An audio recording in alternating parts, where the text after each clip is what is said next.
आज का इंसान शायद किसी बीमारी से उतना परेशान नहीं है जितना अपने ही विचारों से परेशान है। सुबह आँख खुलते ही विचार शुरू हो जाते हैं।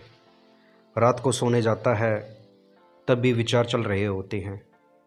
शरीर बिस्तर पर लेटा होता है लेकिन मन कहीं और दौड़ रहा होता है। कभी भविष्य की चिंता, कभी अतीत का पछतावा, कभी किसी व्यक्ति की याद, कभी किसी घटना का विश्लेषण।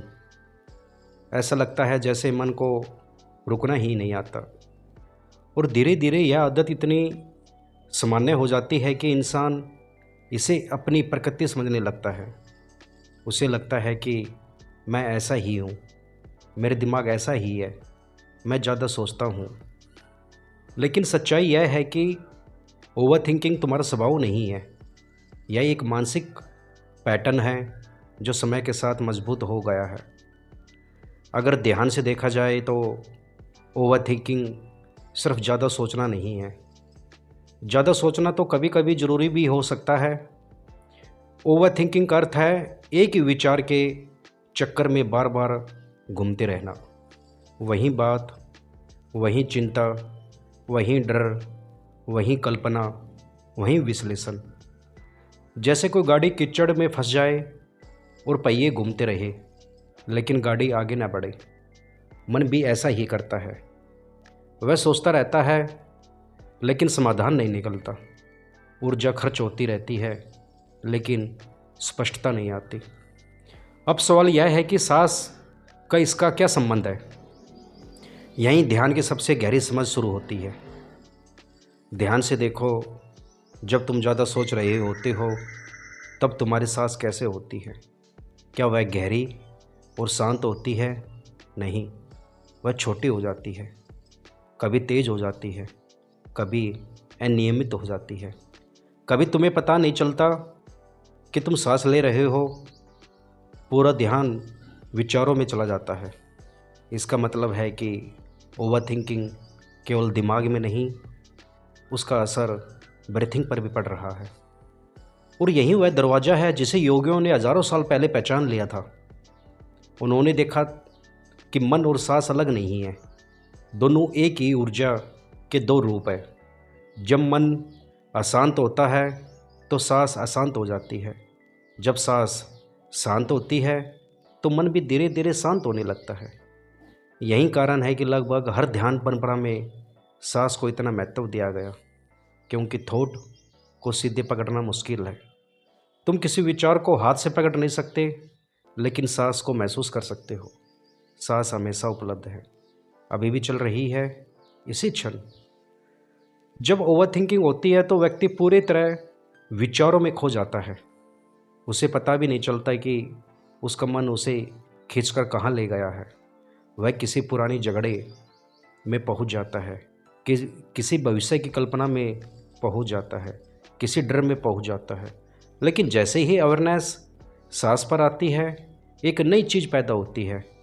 देखने वाला जन्म लगने लगता है, देखने वाला देखने लगता है और देखने वाले का जन्म होता है। अब तुम सिर्फ थॉट नहीं हो, अब तुम थॉट को भी देख सकते हो। यहीं से ओवर थिंकिंग की पकड़ कमज़ोर होने लगती है। बहुत लोग सोचते हैं कि सांस पर ध्यान करने का मतलब थॉट को रोकना है, लेकिन ऐसा नहीं है। थॉट को रोकने की कोशिश अक्सर उन्हें और मजबूत बना देती है। अगर मैं तुमसे कहूँ कि अगले 1 मिनट तक किसी भी हालत में सफ़ेद हाथी के बारे में मत सोचना, तो सबसे पहले यही विचार आएगा। यही माइंड की प्रकृति है, जितना दबाओगे उतना उभरेगा। इसलिए सांस का उपयोग थॉट से लड़ने के लिए नहीं किया जाता, सांस का उपयोग अवेयरनेस जगाने के लिए किया जाता है। जब तुम शांत बैठते हो और सिर्फ सांस को महसूस करते हो तो शुरुआत में थॉट ख़त्म नहीं होते, बल्कि कई बार ज़्यादा दिखाई देने लगते हैं, क्योंकि पहली बार तुम उन्हें देख रहे होते हो। पहले भी वहीं थे लेकिन तुम उनमें खोए रहते थे, अब तुम उन्हें आते जाते हुए देख रहे हो। धीरे धीरे एक दूरी बनने लगती है। विचार आ रहा है लेकिन तुम उसे देख रहे हो, चिंता आ रही है लेकिन तुम उसे देख रहे हो, डर आ रहा है लेकिन तुम उसे देख रहे हो। यही साक्षी भाव की शुरुआत है। और साक्षी भाव ओवर थिंकिंग का सबसे बड़ा इलाज हो सकता है। क्योंकि ओवर थिंकिंग तभी तक चलती है जब तक तुम हर थॉट को सच मानते रहते हो। लेकिन जब देखने की क्षमता पैदा होती है तब तुम्हें समझ आने लगता है कि अधिकांश विचार सिर्फ मानसिक घटनाएं हैं।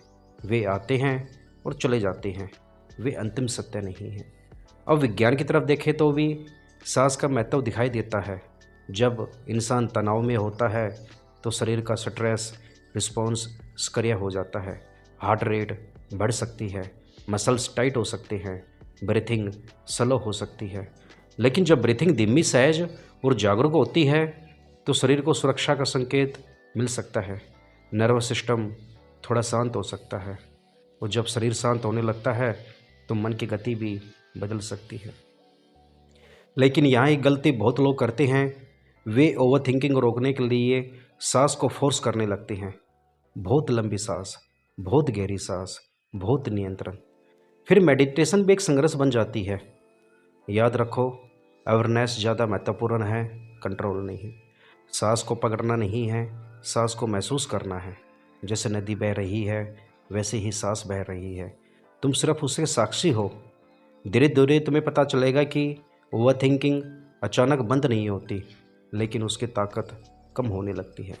पहले एक विचार तुम्हें घंटों घसीट ले जाता था, अब शायद कुछ मिनटों में अवेयरनेस वापस आ जाती है। पहले चिंता पूरे दिन चलती थी, अब बीच बीच में सांस याद आने लगती है। यही परिवर्तन है, यही साधना है, यही मन की ट्रेनिंग है। और एक दिन तुम्हें यह भी दिखाई देने लगेगा कि अधिकांश चिंताएं कभी सच नहीं हुई, अधिकांश डर सिर्फ कल्पना थे, अधिकांश मानसिक बहसें किसी निष्कर्ष तक नहीं पहुंची। मन सिर्फ अपनी आदत के कारण दौड़ रहा था। तब सांस एक तकनीक नहीं रह जाती, वह तुम्हारा मित्र बन जाती है। जब भी मन बहुत भागे, सांस पर लौट आओ। जब भी विचारों का तूफान उठे, सांस पर लौट आओ। जब भी बेचैनी बढ़े, सांस पर लौट आओ।